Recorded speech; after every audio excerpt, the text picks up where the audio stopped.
Welcome back to the channel, and of course today we're going to be covering Deadpool and Wolverine.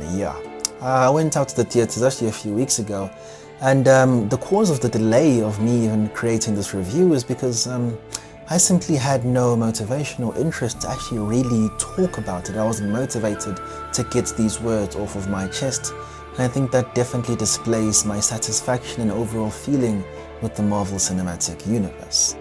If you understand the concept of utility, you could swap out utility with satisfaction. Let me give you an example. If you're given a Coke, you're quite thirsty. If someone gives you one Coke, that satisfaction that you're going to receive from drinking that Coke is going to be quite high. They've satiated you and you're happy with the entire experience. Now if that same person wants to give you 2 Cokes after that, then give you 3, then give you 4, then give you 5, and give you one spectacular Coke, and then give you more Cokes. What I call that is oversaturation, and that is an issue that continues to plague the entire superhero genre, and even worse so, the Marvel Cinematic Universe.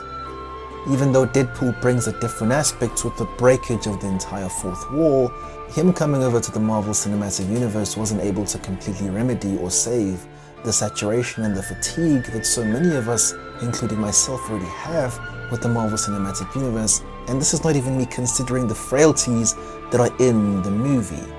Why did Wade Wilson go through significant character regression throughout the second and this movie? Why?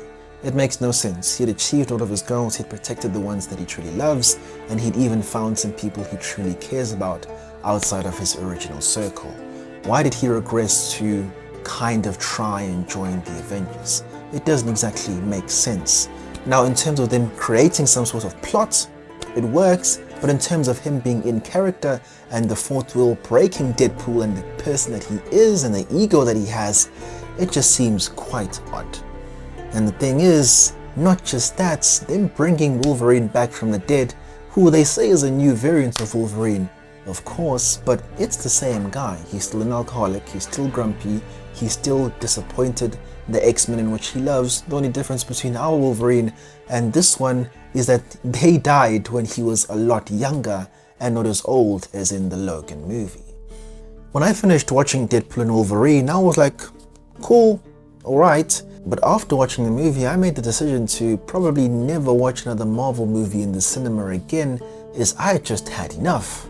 Note that I'd watched these Marvel movies since I was quite young. I've essentially grown up with all of these films and I loved the superhero genre, but I've simply had enough, and I don't think any sort of rebooting or the bringing back of Robert Downey Jr. as Doom or any other drastic decision that can be taken would be able to rescue this series at all. We've had enough and it's time to move on to something different. And if we do want to remain in this world of the superhero genre, we need to tackle it in completely different methodologies and ways in order to keep the things that are happening on screen to be fresh and even somewhat engaging. Perhaps focus on the action element, perhaps focus on the alien and extraterrestrial element to bring some different elements to this already tired formula. The Marvel Cinematic Universe focusing on the multiverse is definitely not the way that's going to save this franchise. While the multiverse things are quite interesting, they aren't significant or really exciting plot points. Once the trick has been done, doing the trick 3 or 4 more times in front of you isn't going to be more impressive in any way. The multiverse is just an interesting plot point that is subsidiary to the entire experience. The only way in recent history where Marvel's been able to blow the audience out of the water is using significant nostalgia, and bringing back Logan is definitely the strongest way in which they're able to do it. Hugh Jackman comes back with a stellar performance, but this is a stellar performance he's used to giving with his over 20 years in the role. Deadpool and Wolverine will be an interesting and cool movie flick that you will enjoy in the cinema. You won't leave the cinema angry or thoroughly disappointed with the experience. But as someone who's been a fan of these movies for so long, I've definitely had enough, and I don't think any some sort of reorganization and bringing back people for nostalgia such as RDJ is going to be a successful method of saving this franchise. Disney should have understood that this is a ride that is eventually going to end. The thing is, Disney is trying to keep the peak of the roller coaster to go on forever. The thing is, real life doesn't work that way, and the roller coaster has to come down at some point, and that point is now. Thanks again for tapping into the video. More content like this will definitely be on the way. Check you next time.